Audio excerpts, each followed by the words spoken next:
Siya pala ang first choice na gumanap sa role ni Barbie sa Pulang Araw. Hinahangaan ngayon ang pagganap ni Barbie Forteza bilang si Adelina sa historical drama series na Pulang Araw. Subalit, may mga detalye ang head writer na si Suzette Doctolero na nagpakita na mayroon siyang ibang artista sa isip na maaaring gumanap sa papel na ito, walang iba kundi ang primetime queen na si Marian Rivera. Sa pinakabagong episode ng Updated with Nelson Canlas podcast, ikinwento ni Suzette na ang konsepto ng Pulang Araw ay unang naisip niya matapos ang kanyang seryeng Amaya. Ayon sa kanya, taong 2012 nang makonceptualize niya ang ideya at agad naman itong naipasa sa GMA, kung saan ito ay naaprubahan. In-approve kaagad siya, pero hindi agad nagawa noon dahil sobrang mahal ng produksyon. Bukod dito, hindi pa rin ganon kaganda ang CGI natin noon, ani Suzette. Ibinahagi rin ni Suzette na isa sa mga unang artista na naisip niyang gumanap sa mga pangunahing tauhan ay si Marian Rivera. Ayon sa kanya,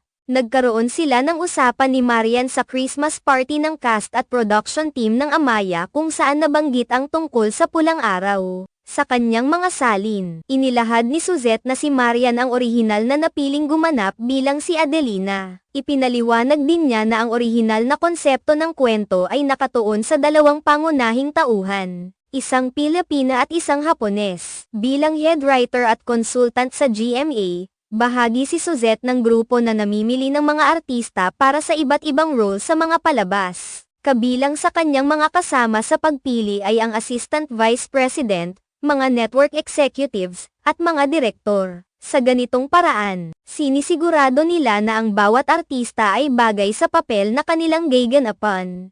Ang proseso ng pagpili ng mga artista ay hindi madali. Ayon kay Suzette, mahalaga ang pagtutulungan ng bawat isa sa grupo upang makabuo ng isang mataas na kalidad na produksyon. Kailangan naming tingnan kung sino ang pinakaangkop para sa karakter at kung paano sila makakapag-ambag sa kabuuan ng kwento. Dagdag niya, ang kwento ng Pulang Araw ay tila nag-uudyok ng interes sa mga manunood dahil sa mga tema nito ng pagmamahal at tunggalian. Ang pagganap ni Barbie bilang si Adelina ay nagpapakita ng kanyang kahusayan sa pag-arte, na siya ring nagbigay diin sa mga katangian ng kanyang karakter. Hindi may kakaila na ang mga desisyon sa casting ay may malaking epekto sa tagumpay ng isang palabas. Sa pagpili ng mga pangunahing tauhan, isinaalang-alang din ng team ang mga karanasan at talento ng mga artista, pati na rin ang kanilang kakayahang magdala ng emosyon sa kwento. Ang sining ng pagpili ng tamang artista ay nakasalalay sa kanilang mga natatanging kakayahan at kung paano sila makikibagay sa tema ng serye. Sa paglipas ng mga taon, nagpatuloy si Suzette sa kanyang trabaho sa GMA,